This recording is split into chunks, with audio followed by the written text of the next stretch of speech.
हाय बच्चा पार्टी। चलिए स्टार्ट करते हैं हम आज की क्लास। पिछली क्लास में हम लोगों ने देखा था कि जो बायोलॉजी है उसे मतलब बायोलॉजी क्या है, किस प्रकार से उसको हम जानते हैं, ठीक है। उसके नॉर्मल से जो कुछ डिफिनेशन थे, कुछ साइंटिस्ट के नाम थे, हम लोगों ने उसको पढ़ लिया था। तो आज आपका चैप्टर यहां से स्टार्ट होता है और हम स्टार्ट करके हम पूरे टॉपिक को धीरे धीरे करके कवर करेंगे। और आप नोट साथ में बनाते रहिए ताकि आपको कोई प्रॉब्लम आगे चल के न हो, ठीक है। तो आज जो आप एक बोर्ड पर देख रहे हैं, यहाँ पर नाम ही लिखा है जैव प्रक्रम यानी पोषण। हमारे चैप्टर का पहला चैप्टर, मतलब हमारे पूरे बायोलॉजी का पहला चैप्टर है। और हमने इसको मतलब यहाँ पर इसको इंग्लिश में लाइफ प्रोसेस या न्यूट्रिशन के नाम से भी जानते हैं, ठीक है। तो पहली ही हेडिंग हम यहाँ पर हम डिस्कस कर लेते हैं कि जैव प्रक्रम क्या है ना। तो पहली हेडिंग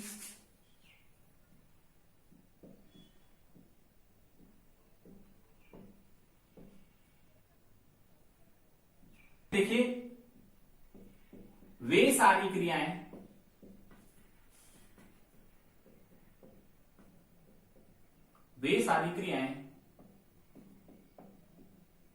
जिसमें जीव का अनुरक्षण होता है। अनुरक्षण मतलब इसको इंग्लिश में क्या बोलते हैं? मेंटेनेंस, है ना। यानी जीव के शरीर में होने वाली वे सभी क्रियाएं जिसमें जीव का क्या होता है? अनुरक्षण होता है, ठीक है। इसे हम क्या कहते हैं? जैव प्रक्रम के नाम से जानते हैं। तो एक बार हम इसको फिर से रिवाइज कर देते हैं। क्या हमने बोला? वे सारी क्रियाएं जिसमें जीव का अनुरक्षण होता है, यानी जीव के शरीर में क्या हो रहा है? उसका मेंटेनेंस होगा उसके बॉडी का, ठीक है। हो सकता है सेल टूटी फूटी हो सकता है उसमें एनर्जी उसका वृद्धि हो रहा हो, है ना। तो उसके शरीर में जो भी क्रियाएं हो रही हैं उसी को हम क्या कहते हैं? जैव प्रक्रम कहते हैं, ठीक है। अब उसके बाद हम अगली हेडिंग की तरफ मूव करते हैं। यहां इसका डिफिनेशन यहां तक ही था। अब हम देखते हैं पोषण। पोषण इसको इंग्लिश में कहते हैं न्यूट्रिशन। चैप्टर के बारे में जान,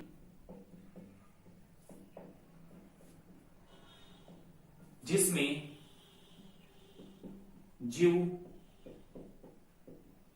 पोषक पदार्थों को ग्रहण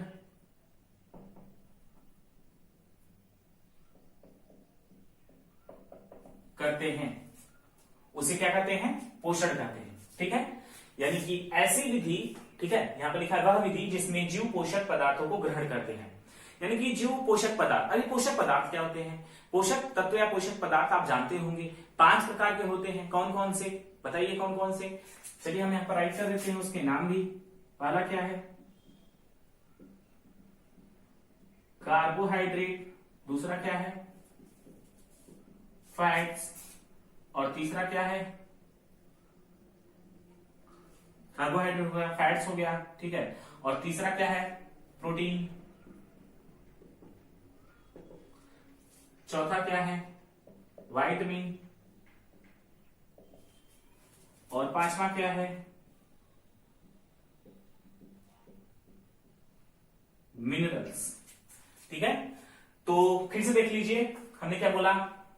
पोषण, ठीक है। तो वह विधि जिसमें जीव जो होता है पोषक पदार्थों को ग्रहण करता है। और वो पोषक पदार्थ कौन कौन होते हैं? कार्बोहाइड्रेट, फैट, प्रोटीन, विटामिन और मिनरल्स, ठीक है। यानी कि कार्बोहाइड्रेट, फैट, प्रोटीन, विटामिन और मिनरल्स, ये 5 पोषक तत्व होते हैं जो पोषण मतलब पोषक तत्व होते हैं जो पोषण की श्रेणी में आते हैं। और जीव इनको ग्रहण करके अपने जीवन की, अपने दैनिक जीवन की सारी क्रियाओं को संपन्न कर रहा होता है। क्योंकि यही ऐसे 5 तत्व जो हैं ये बहुत इंपॉर्टेंट होते हैं जीव को सरवाइव करने के लिए, जीव को ग्रो करने के लिए, ठीक है। तो आपको समझ में आ गया होगा जैव प्रक्रम किसको कहेंगे? जैव प्रक्रम मतलब जीव के शरीर में मतलब जो भी क्रियाएं हो रही है उसका अनुरक्षण कर रहा है, उसका मेंटेनेंस कर रहा है, उसको हम जैव प्रक्रम के अंतर्गत रखते हैं। और पोषण क्या होता है? तो पोषण क्या है? वह विधि जिसमें जीव क्या करता है? पोषक पदार्थों को ग्रहण करता है, उसे हम क्या कहते हैं? पोषक कहते हैं। तो आप लोगों को समझ में आ गया पोषक पदार्थ क्या होते हैं, आप लोग बहुत पहले से ही जानते हैं इसको, कार्बोहाइड्रेट, फैट, प्रोटीन, विटामिन और मिनरल्स, ये 5 पोषक तत्व होते हैं जो जीव जो होते हैं इनको ग्रहण करते अपने दैनिक जीवन की सारी क्रियाओं को करने के लिए। ठीक है, अब इसी के बाद हम अगली हेडिंग इसको हम इरेज करते हैं, आप लोगों ने नोट कर लिया होगा। ठीक है,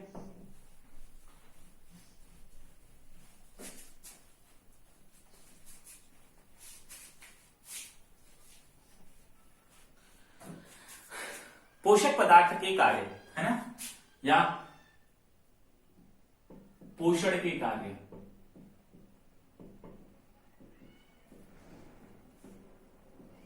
ठीक, अब देखिए ध्यान से सुनिए, जो पोषण का क्या क्या हो गया, जैसे पोषण के अंतर्गत पोषक पदार्थ आ रहे हैं जो उसको ग्रहण कर रहे हैं, है ना, तो पोषण के कार्य क्या है, पोषण जो है जीव के शरीर का वृद्धि कराता है ना, उसके शरीर में जो भी टूटा फूटा उसका मरम्मत होता है, जैसे प्रोटीन, है ना, प्रोटीन बॉडी बिल्डिंग फूड के नाम से जाना जाता है कि वो हमारी बॉडी को डेवलप कर रहा होता है, उसको बना रहा होता है। तो पोषक पदार्थ के अंतर्गत वो बहुत इंपॉर्टेंट तत्व होता है, और उसके साथ साथ हमारे शरीर में प्रतिरोधक क्षमता को बनाए रखता है। तो पोषण के कार्य क्या क्या हो सकते हैं, पोषण के कार्य क्या क्या हमने बताया आपको कि जो कि शरीर में वृद्धि, मरम्मत और उसके बाद ऊर्जा, है ना, हम जो भी काम कर रहे हैं, बोल रहे हैं, सो रहे हैं, ठीक है, खा रहे हैं, कोई काम कर रहे हैं, तो सबके लिए किसी जरूरत है, सबके लिए एनर्जी की जरूरत होती है। और उसके साथ साथ और शरीर में प्रतिरोधक क्षमता, जैसे कि कोई भी बैक्टीरिया, कोई वायरस, कोई भी अन्य सूक्ष्म जीव जो हमारे शरीर में अटैक करके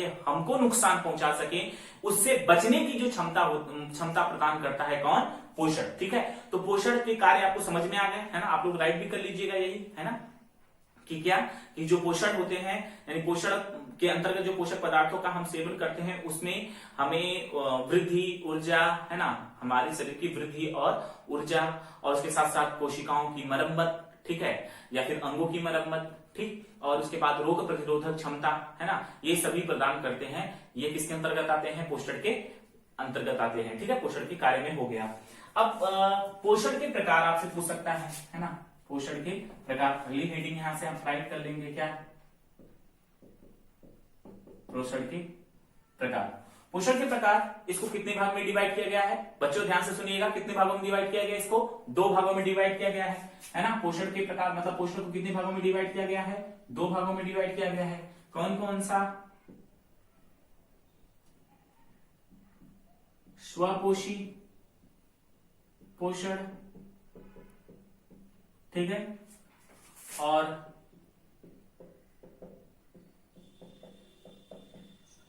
विषम पोषी पोषण,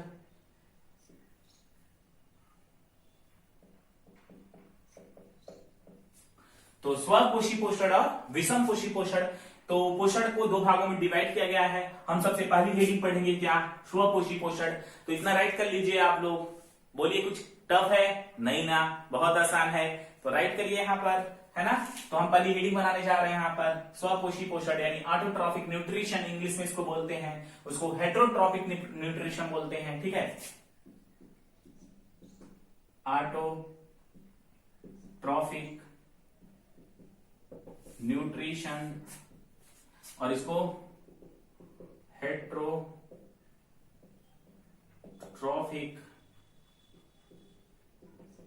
न्यूट्रिशन, है ना। तो इसको 2 भागों में डिवाइड किया गया, तो हम पहले पार्ट को पढ़ने जा रहे हैं। चलिए स्टार्ट करते हैं, और अब हमारी मजेदार क्लासेस स्टार्ट होने वाली हैं। ठीक, इसको हम क्या करें, इसको क्या कर दें, इरेज कर दें। पढ़ाई करते रहिए, पढ़ाई से भागिए मत। कुछ ऐसे भी होंगे इसमें विद्यार्थी जो बस ऐसे ऐसे फटाफट करके वीडियो खत्म करके, हाँ चलो काम हो गया मेरा, पढ़ाई हो गई, ऐसा नहीं करते। ठीक है, आपका बोर्ड है इस बार, तो सीरियसली आप पढ़ाई करिए। ठीक, तो पहले हेडिंग राइट करिए आप लोग, क्या है, स्वपोषी पोषण। स्वपोषी पोषण, ऑटोट्रॉफिक न्यूट्रिशन, ठीक है। इसके अंतर्गत क्या होता है, यानी स्वपोषी पोषण के अंतर्गत जो जीव होता है वो अपना भोजन स्वयं बनाता है। डेफिनेशन भी यही है, हमने क्या बोला, स्वपोषी पोषण के अंतर्गत जीव अपना भोजन स्वयं बनाता है। आप लोग राइट कर रहे हैं तो लिख लीजिए। ठीक, क्या? स्वपोषी पोषण के अंतर्गत जीव अपना भोजन स्वयं बनाता है। जैसे, जैसे में कौन कौन आएगा इसमें? जैसे में कौन कौन आएगा बताइए? जैसे में सभी हरे पौधे, सभी हरे पौधे, और कौन आएगा? शैवाल। ठीक है, शैवाल और नीलहरी शैवाल।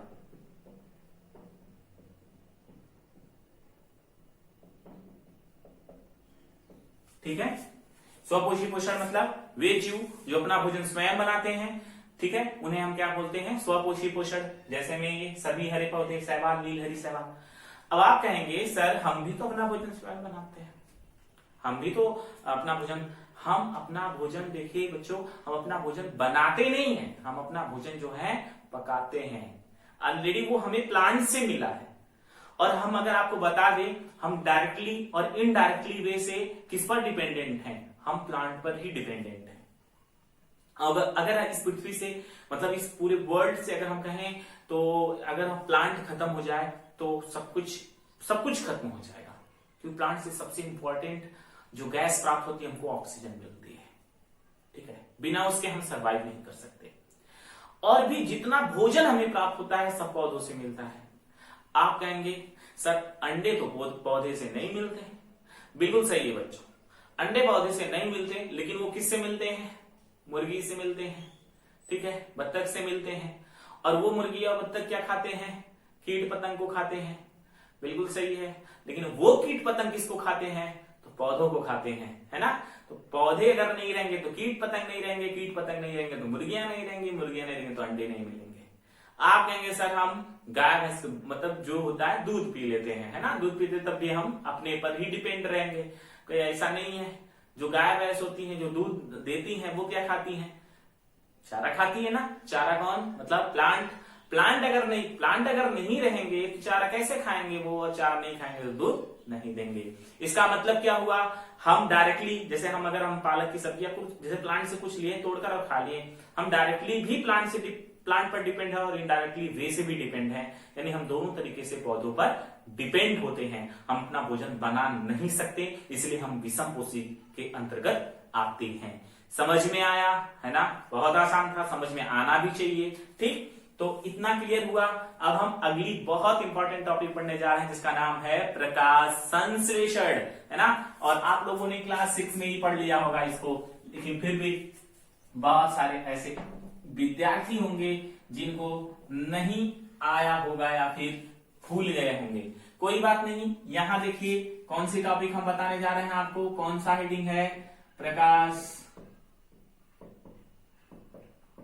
संश्लेषण, फोटोसिंथेसिस इंग्लिश में करते हैं इसको। क्या करते हैं? फोटोसिंथेसिस, है ना। तो चलिए स्टार्ट करते हैं इसको। पहले हम एक छोटा सा इक्वेशन लिख लेते हैं केमिस्ट्री का। आप कहेंगे केमिस्ट्री पढ़ा रहे हैं? नहीं, केमिस्ट्री नहीं पढ़ा रहे हैं, इसमें आता है और इंपॉर्टेंट भी है और एग्जाम में पूछा भी जाता है ना। तो प्रकाश संश्लेषण, तो प्रकाश संश्लेषण में क्या है? आपको पता है पौधे कौन सी गैस लेते हैं? हम तो ऑक्सीजन लेते हैं। पौधे श्वसन में क्या लेते हैं? Carbon dioxide. तो पौधे क्या लेते हैं? कार्बन डाइऑक्साइड 6CO2, है ना। और उसके बाद पौधे अब मिट्टी से क्या लेते हैं? मृदा से क्या लेते हैं? आप कहेंगे सर खनिज पदार्थ और पानी लेते हैं, यानी जल लेते हैं। तो चलिए क्या लिया इन्होंने? जल लिया, H2O, है ना, वाटर ले लिया इन्होंने।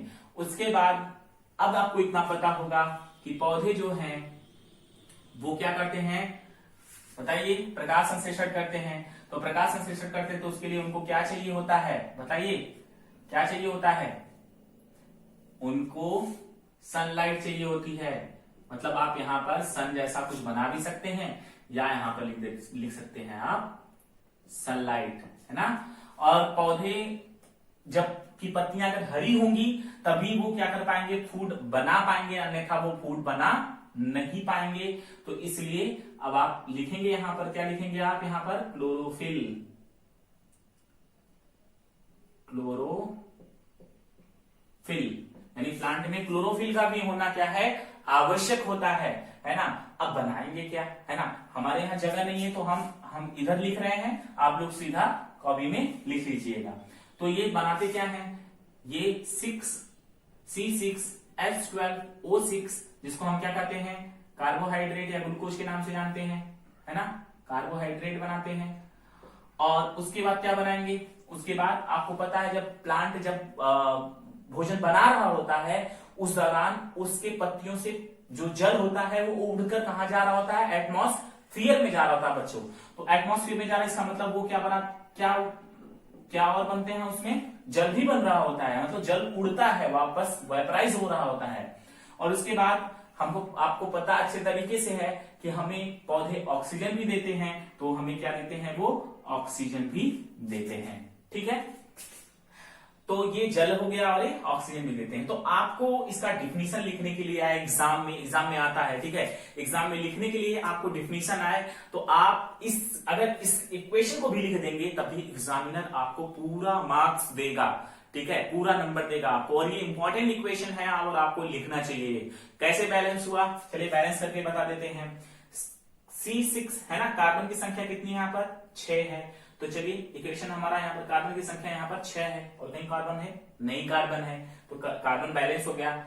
ऑक्सीजन की संख्या यहाँ पर देख लेते हैं, O2 है और इस 6 है, तो 6 गुना 12 क्या है, 12 ऑक्सीजन है। तो 12 ऑक्सीजन यहाँ पर है और 12 ऑक्सीजन यहाँ पर है, तो 12 और 24 ऑक्सीजन हो गए। चलिए यहाँ पर बैलेंस करके देख लेते हैं क्या 24 ऑक्सीजन है कि नहीं है। तो 6 ऑक्सीजन यहाँ दिखाई दे रहा है आपको और उसके बाद 6 ऑक्सीजन यहाँ पर दिखाई दे रहा है, 6 12 हो गया और 6 गुना 12 ऑक्सीजन यहाँ पर हो गया, तो कितने हो गए, 24 ऑक्सीजन। ऑक्सीजन भी बैलेंस हो गया। अब 12 दूना 24 हाइड्रोजन है, 12 दूना 24 क्या है, हाइड्रोजन है। तो हाइड्रोजन अब देखते हैं 24 है कि नहीं है, तो 12 हाइड्रोजन तो यहाँ है और 6 दूना 12 हाइड्रोजन यहाँ है। तो हमारा केमिकल रिएक्शन क्या हो चुका है, बैलेंस हो चुका है ना। तो प्रकाश संश्लेषण क्या है, चलिए हम इसका डिफिनीशन जो बच्चे राइट कर रहे हैं वो डिफिनीशन भी लिख ले, है ना। हमने क्या बोला, प्रकाश संश्लेषण ऐसी विधि है जिसमें सभी हरे पौधे, है ना, लिखिए आप लोग, लिखिए इसको, क्या हमने बोला, प्रकाश संश्लेषण ऐसी विधि है जिसमें सभी हरे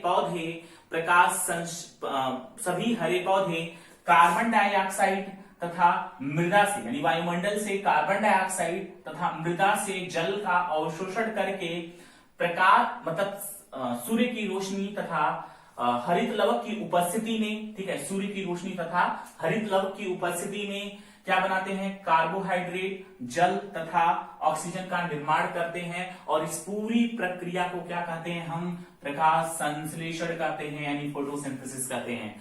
बोलिए माय डियर स्टूडेंट, क्या ये टफ था, नहीं था ना, बहुत आसान था, हंसते हुए मुस्कुराते हुए और टॉपिक को हम लोग कंप्लीट कर चुके हैं, है ना।